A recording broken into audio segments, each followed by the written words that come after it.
Hello everyone. तो आज हम क्लास 9 के जो हमारा एटमॉस्फेयर है क्लाइमेट चैप्टर है ज्योग्राफी का जो पार्ट सेकंड है, चैप्टर सेकंड है, उसके हम पार्ट 3 में आ चुके हैं।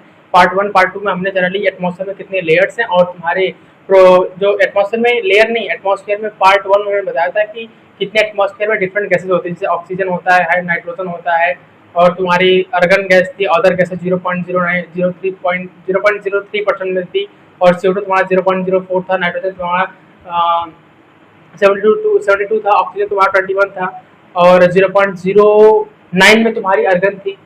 ऐसे ऐसे डिफरेंट अमाउंट ऑफ गैस मैंने बताया था। उसके बाद मैंने बताया था कि different amounts of different layers होती है हमारे एटमॉस्फेयर में। ठीक है, कौन कौन सी? Troposphere, stratosphere, thermosphere, exosphere, thermosphere, mesosphere, exosphere.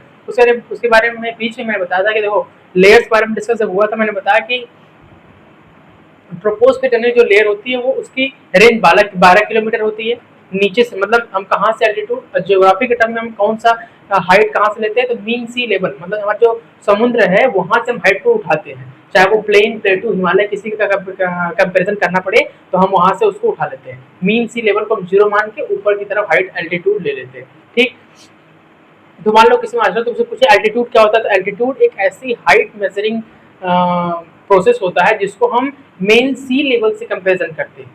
तो जब हम किसी जियोग्राफिकल टर्म का कंपैरिजन सी लेवल से करते हैं कि जो समुद्र से इसकी ऊंचाई 12 किलोमीटर, इसकी 50, इसकी 80, तो उस हम एल्टीट्यूड उस हाइट को मेजरिंग प्रोसेस को हम एल्टीट्यूड बोल देते हैं। ठीक, उसके बाद मैंने बताया था कि ट्रोपोस्फेयर, स्ट्रेटोस्फेयर, थर्मोस्फेयर में क्या है। ट्रोपोस्फेयर तुम्हारा 12 किलोमीटर रेंज था। जनरल तुम्हारे रेनफॉल, वाटरफॉल, क्लाइमेटिक चेंज जो भी तुमको देखने को मिलता है सब इसी में था तुम्हारा।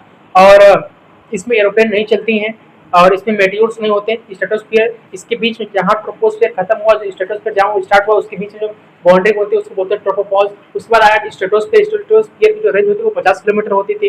स्ट्रेटोस्फीयर में मैंने तुमको ये बताया था कि स्ट्रेटोस्फीयर जो होता है उसके अंदर एरोप्लेन के लिए आइडियल होता है। क्यों आइडियल होता है? कि रेनफॉल नहीं होता, रेनफॉल नहीं होता, क्लाउड फ्री होता है, सब कुछ फ्री होता है, उसमें कोई दिक्कत नहीं, कोई टर्बुलेंस कुछ नहीं आता, आराम से एरोप्लेन अपनी फ्लाई कर सकती है। ये था तुम्हारा। उसके अंदर हाँ, हेल और स्टॉर्म ऐसा कुछ देखने को नहीं मिलता, जैसे तुम्हारा ट्रोपोस्फियर में था। ट्रोपोस्फियर में जो टेम्परेचर वैसे ऊपर जाओगे टेम्परेचर घटता चला जाता है, एल्टीट्यूड इंक्रीज करोगे टेम्परेचर डिक्रीज करेगा। ये तुम्हारा ट्रोपोस्फियर का पार्ट था। स्ट्रेटोस्फियर मैंने बता दिया।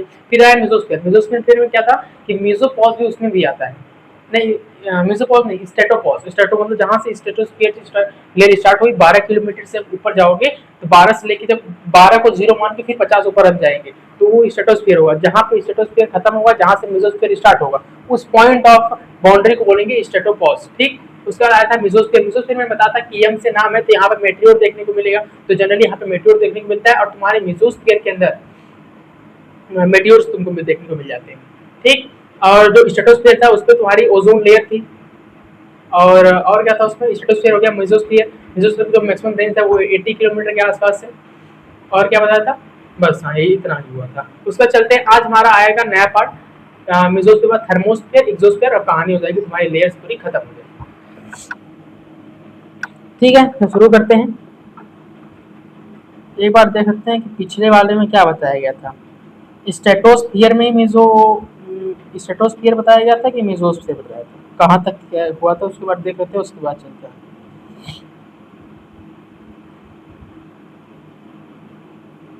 हाँ, स्ट्रेटोस्फियर हो गया था, मेसोस्फियर हो गया था, मैंने बता दिया था। हाँ देखो, जिस जो मैंने बताया कि सभी लेयर्स होती है, इसमें 12 किलोमीटर की रेंज होती है। स्ट्रेटोस्फियर में तुम्हारी यूवी रेडिएशन प्रोटेक्शन होता है, ओजोन लेयर होती है, बता दिया था। और मेसोस्फियर में बताया था कि मेटियोर्स होते हैं, क्लोजेस्ट एरिया होता है और एरोप्लेन नहीं चलती इसमें। जनरली इसका टेम्परेचर भी उसे डिक्रीज करता है एज एल्टीट्यूड इंक्रीज करता है तब। तो ये सब तो हो गया था। मेसोस्फियर होता है कि फ्यूशंस हो गए थे। ठीक है, आज हमारा पार्ट है पार्ट 3। पार्ट 3 में हमारा रहेगा क्या? थर्मोस्फेयर से स्टार्ट करते हैं। तो क्या है थर्मोस्फेयर, पहले समझ लो थर्मोस्फेयर के बारे में, उसके बाद बताता हूँ थर्मोस्फेयर के बाद इसके कीवर्ड्स, जो कि एग्जाम में लिखने वाला होगा, कीवर्ड्स हो जाएगा और मेसोस्फेयर के कीवर्ड्स और कहानी खत्म। अगर पूरा याद नहीं होता तो आप कीवर्ड्स कर देंगे तो उसमें आराम से आपको मार्क्स मिल जाएंगे। तो थर्मोस्फेयर से स्टार्ट करते हैं। थर्मोस्फेयर क्या है पहले यहाँ से रीड पे देखो। थर्मोस्फीयर में पहला है पॉइंट है कि extend from 80 kilometre to 700 kilometre. मतलब जब तुम नीचे से आए 12 किलोमीटर, फिर 12 को 0 मान के 50 ऊपर गए तो तुम्हारा स्ट्रेटोस्फीयर, फिर 50 को वहां पे एक जीरो जीरो अजूम करके फिर ऊपर जाओ, 50 से ऊपर जाओ, कितना 50 से कितना गए थे? 50 से 80। तो 80 जब वहां पे चलेगा तुम्हारा मेसोस्फीयर, फिर उससे ऊपर जाओगे 80 से 700 किलोमीटर के बीच में तुमको मिलेगा थर्मोस्फीयर। थर्मोस्फीयर में क्या होता है, temperature increases rapidly with increasing altitude. जैसे जैसे हाइट बढ़ेगी अब थर्मोस्फीयर का टेम्परेचर बढ़ जाता है। इसमें उल्टा नहीं होता, थर्मोस्फीयर में वाली कहानी नहीं होगी। तुम्हारा वाटर साइकिल, रेनफॉल, जो भी कहानी है, बादल उदल का फॉर्मेशन सब ट्रोपोस्फीयर में था, 12 किलोमीटर की रेंज में।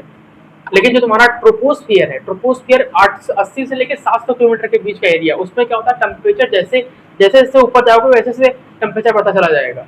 मतलब मान लो उसमें कोई ऐसा कुछ आ जाए, मेटियोर ओटियोर कुछ भी अगर आ रहा है, तो मेटियोर जनरली मेसोस्फीयर में आते आते बर्न हो जाते हैं। क्यों बर्न हो जाते हैं? क्योंकि थर्मोस्फीयर जैसे ही वो इंटर करेंगे उनका टेम्परेचर इतना ज्यादा बढ़ जाएगा कि वो ब्लास्ट हो जाएंगे वहीं ऊपर, मतलब 80 से 700 किलोमीटर के बीच में ब्लास्ट हो जाएंगे। क्योंकि उसका प्रॉपर्टी, उस लेयर की प्रॉपर्टी ऐसी है कि जैसे जैसे एल्टीट्यूड बढ़ाओगे वैसे वैसे उसका टेम्परेचर बढ़ेगा। तो उसमें अगर मान लो कोई मेट्योर आ भी रहा है, उसका हाई टेम्परेचर, उसमें आते और हाई टेम्परेचर हो जाएगा, तुरंत ब्लास्ट कर जाएगा। इसलिए ये भी एक तरह से प्रॉफिट हो सकता है, जिसकी वजह से बेनिफिट है कि हमारा अर्थ का एटमॉस्फेयर या हमारे अर्थ की क्रस्ट के ऊपर जल्दी मेट्योर नहीं गिरता। ठीक है, ये लेयर भी कंट्रीब्यूट करती है इसमें। उसके बाद क्या है कि gas molecules absorb suns x ray and short UV radiations. जैसे उसने बताया था कि जो मेसोस्फीयर, सॉरी स्ट्रेटोस्फीयर में, जो स्ट्रेटोस्फीयर में ओजोन लेयर होती है जो यूवी प्रोटेक्शन करती है, पहली लेयर। उसके बाद जब तुम थर्मोस्फीयर में जाओगे तो वो भी तुम यूवी प्रोटेक्शन और कुछ एक्सरे जो सन से आती हैं, जो जो बहुत ही हाईली नॉन आयोनाइजिंग रेडिएशन होती है, उसको ये एब्जॉर्ब कर लेता है, नीचे नहीं आने देता, जिसकी वजह से ह्यूमन लाइफ बची हुई है। और तीसरा, ionosphere is a part of thermosphere. Question बन सकता है कि बताओ आइनोस्फीयर कौन सी लेयर होती है, कहाँ पाई जाती है? तो पाई जाती है तुम्हारे ट्रोपोस्फीयर में। एक लेयर ऐसे बोल सकते हो कि ट्रोपोस्फीयर, ट्रोपोस्फीयर नहीं, थर्मोस्फीयर में। ट्रोपोस्फीयर, स्ट्रेटोस्फीयर, मेसोस्फीयर, फिर मेसोस्फीयर में आइनोस्फीयर, फिर थर्मोस्फीयर, फिर exosphere. Help in radio communication bye reflecting radio waves. और ये जो लेयर होती है वो रेडियो वेव्स या बहुत ज्यादा रेडियो कम्युनिकेशन के लिए अलग अलग रेडियो वेव्स का प्रोडक्शन भी करती है, या उसकी उसमें हेल्प करती है। मान लो तुम रेडियो अपना रेडियो ऑन कर दिए, ठीक है, तो उसकी जो रिफ्लेक्टिंग वेव्स है उनको ज्यादा एरिया में, ज्यादा पूरी उस एटमॉस्फेयर में फैलाने का या स्प्रेड करने में हेल्प करती है, ताकि ज्यादा लोगों से कनेक्ट हो पाए। ठीक। और अरोराज अकर इन दिस लेयर। तो दो लाइटें होती हैं, जैसे जब हमारे सोलर सन के अंदर जब न्यूक्लियर फिजन होता है तो उसमें क्या होता है, अलग अलग फ्लेम्स निकलती है। जब वो फ्लेम्स थोड़ा सा फ्यूम्स या सॉलिड के फॉर्म में जब बाहर आने लगती है, ज्यादा तेज मतलब हाई स्पीड से आने लगती है, तो वो कुछ रिफ्लेक्शन देती है हमारे अर्थ के ऊपर। तो एक दिखता है नॉर्थ पोल पे, एक दिखता है साउथ पोल पे। जो जो रिफ्लेक्शन या जो लाइट जो सन से आ रही है, जो हैवी हाई स्पीड से है, जिसमें हाई बोल सकते हो मोल्टन मैग्मा की तरह, या उसका जो न्यूक्लियर फिजन हुआ उसका मटेरियल हो, वो अगर ऊपर से जा रहा है, अगर नॉर्थ वाली पार्ट से गया, नॉर्दर्न हेमिस्फीयर से गया, उसे बोलेंगे अरोरा बोरियोलिस, और नीचे वाले से गया साउदर्न वाले से, तो अरोरा ऑस्ट्रेलिस। ठीक। ये जनरली तुम्हारे लाइट से जो हमारे मॉलिक्यूल जनरली तुमको पोल पे देखने को मिलेंगे, एकदम एकदम आखिरी वाले पॉइंट पे, जहाँ बहुत ज्यादा हाई टेम्परेचर होता है। और हाई टेम्परेचर का मतलब कोल्ड में एकदम बर्फ हो जाता है वहाँ पे, आर्कटिक और आर्कटिक, इधर नीचे एंटार्कटिक, दोनों पोल समझ सकते हो। ठीक। कीवर्ड्स इसके क्या है, 80-700 किलोमीटर टेम्परेचर इंक्रीज करता है एल्टीट्यूड इंक्रीज करने से। आइनोस्फीयर इसमें प्रेजेंट होता है, रेडियो कम्युनिकेशन, अरोरास अकर होते हैं। दो प्रकार के अरोजास या लाइट के इफेक्ट को देखने को मिलते हैं, जो सन से आती हैं, और वो आते ही हमारे एटमॉस्फेयर में ऐसे स्प्लिट होती हैं कि एक डिजाइनिंग ऐसे, और तुम्हारे क्लाउड में ऐसे डिजाइनिंग ऑफ लेयर बन जाएंगी, पूरी रिफ्लेक्शन बन जाएगा लाइट्स का। तो ऊपर अगर नॉर्दर्न में दिखा तो उसे बोलेंगे अरोरा बोरियोलिस, और नीचे दिख गया साउथर्न पार्ट में तो उसे बोलेंगे अरोरा ऑस्ट्रियोलिस। वहाँ के लोग इसको कुछ ऐसे बोलते हैं कि कुछ भगवान का मतलब वो है कि कुछ उनका मैसेज आता है, तो ऐसा कंट्रीब्यूट करके इसका लैटिन वर्ड बनाया गया था, उसको आगे भी देखेंगे। तो थर्मोस्फीयर ने बता दें क्या है। तो थर्मोस्फीयर को स्टार्ट करते हैं थर्मोस्फीयर। थर्मोस्फीयर का जो एक्सटेंट होता है कहाँ से, 80 से 700 किलोमीटर के बीच में होता है। देखो यहाँ पे लिखा है 80 से लेकर 700 किलोमीटर के बीच में इसका रेंज होता है थर्मोस्फीयर। ठीक। उसके बाद थर्मोस्फीयर का टेम्परेचर इंक्रीज करता है रैपिडली विद इंक्रीजिंग एल्टीट्यूड। मतलब जैसे जैसे हाइट बढ़ाओगे, हाइट बढ़ती जैसे जैसे जाएगी, तैसे ही तुम्हारा क्या होगा, टेम्परेचर भी बढ़ता चला जाएगा। तीसरा, gas molecules absorb the sun x ray and short UV radiations. जो इसके गैसेस मॉलिक्यूल्स होते हैं जो थर्मोस्फीयर के अंदर होते हैं, वो क्या करते हैं, सन से आने वाली यूवी रेडिएशंस और स्मॉल जो शॉर्ट एक्सरेज होती हैं, जो आती हैं, जो नॉन आयोनाइजिंग रेडिएशंस हैं, उनको एब्जॉर्ब कर लेता है। फोर्थ है कि ionosphere is a part of thermosphere. Thermosphere में एक आइनोस्फीयर एक और लेयर होती है जो उसका पार्ट है। उसके बाद नीचे help in radio communication bye reflecting radio waves. जितने भी तुम रेडियो वेव्स तुम जिस जिस मतलब इंस्ट्रूमेंट से जनरेट करते हो, उसको ये आराम से अपने उस थर्मोस्फीयर में ऐसे स्प्रेड कर देती है, जिसकी वजह से क्या हो, हर जगह कम्युनिकेशन ऐसे पूरा सिस्टम हो जाए। उसके बाद लास्ट में क्या है, अरोराज अकर इन दिस लेयर, जो तुम्हें सन्स की रिफ्लेक्शन या लाइट की रिफ्लेक्शन नॉर्दर्न प्लेन और साउदर्न प्लेन बोल रहा हूँ, नॉर्दर्न हेमिस्फीयर और साउदर्न हेमिस्फीयर में देखने को मिलते हैं, वो तुम्हारे यही इसी लेयर में देखने को मिलते हैं। कौन से लेयर, ट्रोपोस्फियर नहीं है, थर्मोस्फियर है। और थर्मोस्फियर को रिलेट कर सकते हो, थर्मोस्फियर मतलब हीट, थर्मो मतलब हीट, ऐसा स्पेयर या स्पेयर का वो पार्ट जो हीट से रिलेटेड हो, जिसमें टेम्परेचर हाइट बढ़ाने से टेम्परेचर बढ़ जाए, वो कौन सा, थर्मोस्फियर। आयोनोस्फियर इसी का पार्ट है, और ओरा इसी देखने को मिलते हैं। रेडियो कम्युनिकेशन में यही इंपॉर्टेंट है, इसका रेंज 80 से 700 किलोमीटर के बीच में है हद तक। थर्मोस्फियर हो गया। उसके बाद आता है लास्ट एक्सोस्फियर, जो सबसे लास्ट लेयर होती है हमारी ऊपर की तरफ, अपर most layer of the earth atmosphere, हमारी पृथ्वी का सबसे जो ऊपरी लेयर बोल सकते हो, जो सबसे लास्ट लेयर है, उसके पास तुम्हारा यूनिवर्स की स्टार्टिंग हो जाएगी, तुम्हारा ब्रह्मांड सब देखने लगेगा, स्पेस आ जाएगा। अगर उसकी बात करें तो वहां से एकदम अपर मोस्ट लेयर की बात करें तो तुम्हारी कौन सी, एक्सोस्फियर। सबसे लोअर जो हमारे हमसे लेट है या हमारे पास जो है, वो तुम्हारी ट्रोपोस्फियर। तो upper most layer of atmosphere is known as exosphere. दूसरा, एयर इज एक्सट्रीमली थिन, यहाँ पे हवाएं बहुत पतली होती है, बहुत ही थिन होती है, ऐसा बोल सकते हो, लाइट होती, हल्की होती। तो लाइट गैसेस लाइक जो हाइड्रोजन हो गया और helium escape into the space due to the weak gravity. कभी कभार जो ये तुम्हारी जनरली तो गैसेस होती हैं, जब एग्जॉस्फेयर में पहुंच जाती हैं तो ये स्पेस के अंदर ऐसे धीमे से रिलीज हो जाती है। इसीलिए हमारे जो अब हमारे स्पेस में हाइड्रोजन और हीलियम दो ऐसे गैसेस होती हैं, जब ये पास में आती है तो इनमें न्यूक्लियर फ्यूजन होने की वजह से तुम्हारे स्टार्स बन जाते हैं। और ऐसा स्टार हमको कहाँ देखने को मिलता है, सन इज आल्सो स्टार। तो हमारे पृथ्वी के पास जो सबसे क्लोजेस्ट स्टार है उसी को बोलते हैं सन। सन क्या है, सबसे क्लोजेस्ट स्टार है। ऐसे सन की तरह तुम्हें लाखों स्टार तुमको गैलेक्सी के अंदर देखने को मिलेंगे, पूरे ब्रह्मांड के अंदर, लेकिन सबसे जो क्लोजेस्ट हमें ये बड़ा इसलिए दिखता है क्योंकि हमारे पास है, ये भी एक स्टार है। सन क्या है, सन इज आल्सो स्टार, लेकिन हमारे पृथ्वी के पास है, तुमको बड़ा दिखता है। अब इससे सोच सकते हो इसके अंदर इतना न्यूक्लियर रिएक्शन हो रहा है, इतनी हीट आ गई कि पूरा मतलब डे नाइट हो जा रहा है। उसके बाद कि ग्रेविटी वीक हो जाती है, एग्जॉस्फेयर में पहुंचते पहुंचते ग्रेविटी बहुत ही कम हो जाएगी, क्योंकि मतलब एक लिमिटेड लेवल तक ही वो उसका इफेक्ट देखने को मिलता है। उसके बाद marks the transitions from earth atmosphere to the outer space. ये बोल सकते हो कि ट्रांजिशन लेयर है हमारे अर्थ एटमॉस्फेयर से आउटर स्पेस के बीच में। मतलब एग्जोस्फेयर अगर यही इसकी मतलब लिमिट है कि ये तुम्हारी जो एग्जोस्फेयर की लेयर है, इसके ऊपर तुम गए तो स्पेस में चले जाओगे, वहाँ ऑक्सीजन ऊपर तुमको देखने को नहीं मिलेगा, और इसके नीचे आओगे तुमको ऑक्सीजन मिल जाएगा, तुम्हारी ब्रीदिंग मतलब तुम्हें अपना अर्थ का एटमॉस्फेयर देखने को मिलेगा। तो एग्जोस्फेयर सबसे आउटर मोस्ट लेयर है, इस अपर आउटर मोस्ट बाहर वाली है, इसके जस्ट बाहर गए तुम्हें स्पेस आ जाएगा, इसके जस्ट अंदर तुम्हारा अर्थ का एटमॉस्फेयर आ जाएगा। रेंज इसकी नहीं दी गई है, ठीक, मान सकते हो कि 700 किलोमीटर से ऊपर जितना इनफाइनाइट जा सकता है, जहां तक मतलब लिमिट लगा सकते हो। इसमें दिया नहीं तो याद भी नहीं करना।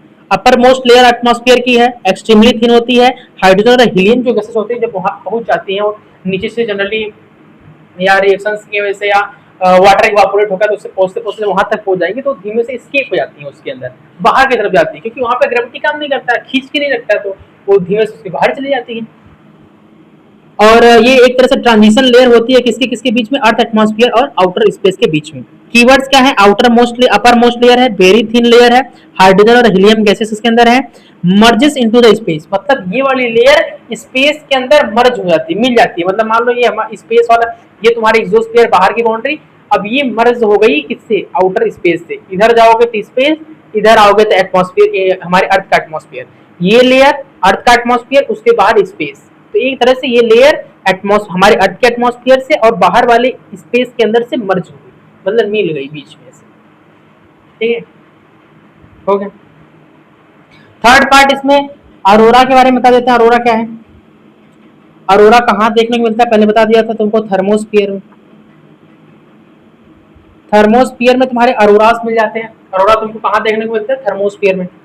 तो ये colourful light seen near the northern and southern plain, south pole और नॉर्थ पोल पे ये तुमको एक कलरफुल लाइट से कुछ सिनेरिया देखने को मिल जाते हैं, उसे बोलते हैं अरोरास।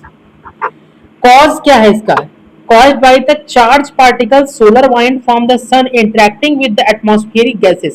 जब सन से बहुत हैवी लाइट्स या चार्ज पार्टिकल्स आते हैं और वो हमारे एटमॉस्फेयर के गैसेस से इंटरेक्ट करते हैं, तो वो बहुत सारे रेडिएशन में स्प्लिट हो जाते हैं, बहुत सारे कलरफुल बोल सकते हो लाइट में स्प्लिट हो जाते हैं। जैसे हमारा व्हाइट लाइट आता है तो 7 लाइट में बढ़ जाता है, विपरीत से बोलते हैं। उसी तरह वो भी उसमें वो कुछ और मतलब कलरफुल लाइट में स्प्लिट हो जाता है, मतलब दोनों सबका मिक्स हो जाता है उसमें। जैसे अगर वो नॉर्दर्न प्लेन में दिखा, नॉर्थ पोल साइड, उसे अरोरा बोरियोलिस बोलेंगे, और अगर साउथ वाले में दिखा तो उसे बोलेंगे अरोरा ऑस्ट्रेलिस। ठीक। Different gases produce, different gases, अलग अलग गैसेस अलग अलग कलर प्रोड्यूस कर देती हैं। अगर ये नॉर्दर्न हेमिस्फीयर में देखने को मिला तो अरोरा बोरियलिस बोलेंगे, अगर साउथर्न में दिखा तो अरोरा ऑस्ट्रेलिस बोलेंगे। अकर्स इन थर्मोस्फीयर, कहाँ अगर होती, थर्मोस्फीयर में अगर होती। ठीक है, तो अरोरा क्या है तुम्हारा, फिर देखो अरोरा, अरोरा तुम्हें थर्मोस्फीयर में देखने को मिलेंगे। लेयर लेयर की रेंज कितनी है तुम्हारी, है 80 से 700 किलोमीटर के बीच में। उसके बाद ये कलरफुल लाइट होती है, नॉर्थ और साउथ पोल में देखने को मिल जाती है। कॉज क्या होता है जब हमारा अरोरा का कॉज क्या है, व्हेन जब हमारा जो चार्ज पार्टिकल है सन सोलर वाइंड से, जब मतलब सन से जो हमारा चार्ज पार्टिकल है जनरली वो जब हमारे एटमॉस्फेयर की एटमॉस्फेरिक गैसेस, और कहाँ की एटमॉस्फेरिक गैसेस, नॉर्दर्न और साउथ पोल, क्योंकि वही देखने को मिलती है। जब वहां उसके साथ इंटरेक्ट करती हैं तो डिफरेंट अमाउंट्स ऑफ कलर के मिक्सचर्स में वो गैसेस डिवाइड हो जाती हैं, उसी को बोलते हैं अरोरास का फॉर्मेशन हो जाना। और अगर वो नॉर्थ हेमिस्फीयर में देखने को मिला तो अरोरा बोरेलिस बोलेंगे, अगर वो साउदर्न में दिखा तो उसे बोलेंगे अरोरा ऑस्ट्रेलिस। ठीक है, कहाँ होती है, थर्मोस्फीयर में मिल जाती है। कीवर्ड्स यहाँ पे साथ नीचे हैं कि यहाँ पे सोलर वाइंड पोलर रीजन है, अरोरा बोरियोलिस नॉर्थ और साउथ दोनों में हो सकती है। ठीक, तो थर्मोस्फीयर में आप कीवर्ड इतना भी लिख देंगे तो आराम से, जितना अगर 5 मार्क्स का होगा तो आपको आराम से 3.5 मिल जाएगा, कोई दिक्कत। पूरा याद नहीं होता तो बस इतना भी लिख देंगे तो काम होता है, इसलिए एग्जाम कीवर्ड्स भी मैं यहाँ लगा दिया उस साइड। ठीक, अब एक लास्ट पार्ट है, लेयर्स आपके खत्म हो जाएंगे। सब लेयर्स का कंपैरिजन है हाइट का और इम्पोर्टेंस फीचर, क्योंकि अगर मान लो तुम्हें उतना भी पूरा अगर याद नहीं हुआ तो इतना से भी काम हो जाएगा, इससे भी काम हो जाएगा आराम से। 5 मार्क्स का बन सकता है, एक टेबल बना दोगे सबका कंपैरिजन करके तो आराम से इसमें मिल जाएगा। क्या करना होगा, बस सभी लेयर्स का नाम, troposphere, stratosphere, mesosphere, thermosphere, exosphere. Thermosphere में एक लेयर होती है आइनोस्फियर, उसका नाम ध्यान रखना। ट्रोपोस्फियर 0 से 12 किलोमीटर, जो कि होती है कहाँ से, तुम्हारा होता है वेदर अकर होता है, वेदर रेनफॉल सब कुछ इसी में देखने को, यहाँ पे हेल स्टॉर्म सब कुछ देखने को मिल जाएगा। 12 से 50 किलोमीटर के बीच में ओजोन लेयर होती है, यहाँ पे ओजोन होता है, यूवी प्रोटेक्शन करता है। स्ट्रेटोस्फीयर, स्ट्रेटोपॉज यहीं पे देखने को मिल जाता है। मेसोस्फीयर की रेंज 50 से 80 होती है, जहाँ पे मेटियोर्स बर्न करते हैं, एम से नाम इसका यम से है तो मेटियोर यही बर्न करेंगे। ठीक है, और इसका टेम्परेचर वेरिएशन तुम्हारे ट्रोपोस्फियर की तरह काम करता है। थर्मोस्फियर 800 से 700 किलोमीटर, यहाँ पे आइनोस्फीयर होता है बीच में यहाँ पे, और रेडियो वेव्स के लिए यूज होता है auroras formation. Mesosphere above 700 kilometre, अपर मोस्ट लेयर हाइड्रोजन और हीलियम गैस ग्रेविटी वीक होने की वजह से स्पेस में एक्सपोज हो जाती है। यहाँ पे देख लो फिर से, ट्रोपोस्फियर 0 से 12 किलोमीटर, वेदरिंग अकर होता है, वेदर होता है, रेनफॉल, वाटर साइकिल, जो भी तुम समझ सकते हो, जो तुम्हारे अर्थ के, जो तुम्हारे मतलब इन्वायरमेंट जैसा कि क्लाइमेट सब कुछ देखने को मिल जाता है, सब इसी कारण। ठीक है, थर्मोस्फियर में। स्ट्रेटोस्फियर 12 से 50 किलोमीटर, ओजोन लेयर कहानी खत्म, क्योंकि यूवी प्रोटेक्शन कर देगा, नॉन आयोनाइजिंग रेडिएशन को प्रिवेंट करेगा। उसके बाद मेसोस्फीयर, मेसोस्फीयर में क्या होगा, 50 से 80 किलोमीटर, मेटियोर्स बंद करेंगे। तो मेटियोर्स जो स्मॉलेस्ट पार्टिकल होते हैं, एस्ट्रॉइड मेस्ट्रॉइड, उसके पार्टिकल जब इसमें एंटर करते हैं तो मेसोस्फीयर में जनरली बंद कर जाते हैं। इसका टेम्परेचर वेरिएशन पूछ सकता है मेसोस्फीयर का, कि मेसोस्फीयर का टेम्परेचर वेरिएशन किसकी तरह काम करता है, तो ट्रोपोस्फीयर की तरह काम करता है। इसकी ट्रोपोस्फीयर, जैसे इसका टेम्परेचर घटेगा जब एल्टीट्यूड बढ़ेगा, उसी तरह मेसोस्फीयर का तुम्हारा टेम्परेचर बढ़ेगा, घटेगा तो एल्टीट्यूड इंक्रीज करेगा। थर्मोस्फीयर में आइनोस्फीयर भी देखने को मिल जाता है, और जो तुम्हारा थर्मोस्फीयर है इसका टेम्परेचर कैसे होता है, जैसे जैसे एल्टीट्यूड बढ़ाओगे टेम्परेचर इसका इंक्रीज करता चला जाएगा। ठीक है, इसका रेंज क्या तुम्हारा है, 800 से 700 किलोमीटर। इसमें आइनोस्फीयर देखने को मिलेगा, रेडियो वेव्स और अरोरास। अरोरास डिफरेंट लाइट्स ऑफ कलर की स्प्लिटिंग होती है जो सन रेज से आती है, जब उसका चार्ज पार्टिकल एंटर करता है हमारे सन के हमारे उस नॉर्थ पोल और साउथ पोल के एटमॉस्फेयर में एंटर करता है, तो हमारे गैसेस मॉलिक्यूल्स डिफरेंट कलर में डिवाइड हो जाते हैं, उसी को बोलते हैं अरोरास। नॉर्थ पोल में दिखा था अरोरा बोरियोलिस, और नीचे दिखा था अरोरा ऑस्ट्रेलिस। लास्ट में एक्सोस्फीयर, एक्सोस्फीयर की जो रेंज है 700 किलोमीटर से ऊपर है। यहाँ पे अपर मोस्ट या आउटर मोस्ट लेयर होती है, हाइड्रोजन हीलियम गैस इसमें देखने को मिल जाती है जनरली, जो तुम्हारे वीक ग्रेविटी या वेरी थिन एटमॉस्फेयर की वजह से क्या होता है, तुम्हारी उसमें यूनिवर्स में एक्सपोज हो जाती है, कहानी खत्म। तो ये तुम्हारा डिफरेंट लेयर्स ऑफ जो हमारे एटमॉस्फेयर के वो खत्म हो गया। तुम्हारा troposphere, stratosphere, mesosphere, thermosphere, exosphere. Ionosphere किसका पार्ट है, थर्मोस्फीयर का पार्ट। रेंज 0 से 12, 12 से 50, 50 से 80, 80 से 700, और 700 से अब जाओगे तो एक्सोस्फीयर, कहानी खत्म। अब इससे रिलेटेड कुछ क्वेश्चन है, 5 6 है, उसके बाद इस लेक्चर को वाइंड अप कर देते हैं। ठीक है, तो स्टार्ट करते हैं क्वेश्चन, क्योंकि अभी जितना पढ़ा पता चले कितना समझ में आया, तो उस हिसाब से 10 क्वेश्चन है तुम्हारे सामने। पहला क्वेश्चन क्या है, कि which atmosphere layer extend from 80 kilometre to 700 kilometre के बीच में कौन सी लेयर होती है? थर्मोस्फीयर होती है कि इजोस्फीयर की मेसोस्फीयर, थर्मो स्ट्रेटोस्फीयर या ट्रोपोस्फीयर? कौन सी लेयर होती है जो 80 किलोमीटर से 700 किलोमीटर के बीच में होती है? तो आंसर जाएगा कौन सा? ट्रोपोस्फीयर चला जाएगा, ऑप्शन नंबर सी। तो पहले का ऑप्शन नंबर सी हो जाएगा। Question number second, in which layer does the temperature increases rapidly with altitude? ये उल्टा हो रहा है, कहाँ पे होता है? मेसोस्फीयर और ट्रोपोस्फीयर के अंदर एल्टीट्यूड बढ़ाओगे टेम्परेचर घट जाता है, ठीक। और लेकिन अगर हम बात करते हैं थर्मोस्फीयर की, तो नाम थर्मोस्फीयर है, हीट से रिलेटेड है, तो टेम्परेचर बढ़ाओगे तो एल्टीट्यूड जैसे जैसे बढ़ेगा टेम्परेचर अपने आप बढ़ने लगेगा। तो कौन सी लेयर है तुम्हारी? इसमें भी हो जाएगा thermosphere, option number C, option number C. Question number third, question number third क्या है? The gases molecules in the thermosphere absorb x ray and the short UV rays. इसकी जो थर्मोस्फीयर की जो गैसेस मॉलिक्यूल्स होते हैं, ये यूवी रेज या नॉन आयोनाइजिंग रेडिएशन जो सन से आते हैं उसको एब्जॉर्ब कर लेता है, ताकि तुम्हारी ह्यूमन लाइफ बचा सकते उसकी, मतलब उसके, क्योंकि अगर हार्मफुल रेडिएशन स्किन के ऊपर आएंगे तो उससे कैंसर हो सकता है, option number B. Question number four, question number four क्या है? Which part of the atmosphere help in radio communication? ये बताया थर्मोस्फेयर, थर्मोस्फेयर का मेन इंपॉर्टेंट फीचर है कि रेडियो कम्युनिकेशन में हेल्प करता है। जो भी रेडियो फ्रीक्वेंसी आती है या वेव्स आते हैं उसको जल्द आराम से स्प्लिट कर देता है हर जगह पहुंचने के लिए, हर एक सेंटर से। तो तुम्हारा कौन सा हो जाएगा इसमें? हाँ, अगर मान लो ऑप्शन में रेडियो कम्युनिकेशन के लिए थर्मोस्फेयर नहीं दिया है, तो थर्मोस्फेयर में एक लेयर मिलती है आइनोस्फीयर, वो भी अगर दिया है तो मान चलो वही थर्मोस्फियर है। तो ऑप्शन नंबर बी हो जाएगा आइनोस्फीयर, इसी को हम बोल देते हैं थर्मोस्फियर। खत्म। Question number 5, the ionosphere is a part of, किसका पार्ट? ट्रोपोस का नहीं, स्ट्रेटोस का नहीं, एक्सोस का नहीं, थर्मोस का, थर्मोस्फीयर, ऑप्शन नंबर सी। कौन सा ऑप्शन सही हो जाएगा? ऑप्शन नंबर सी सही हो जाएगा। आइनोस्फीयर किसका पार्ट है? तुम्हारा थर्मोस्फीयर का पार्ट है। Question number 6, the upper most layer of the atmosphere, atmosphere के सबसे ऊपर या बाहरी वाली लेयर जो इमर्ज आती है स्पेस और एटमॉस्फेयर, उसे बोलते हैं एक्सोस्फीयर, ऑप्शन नंबर सी।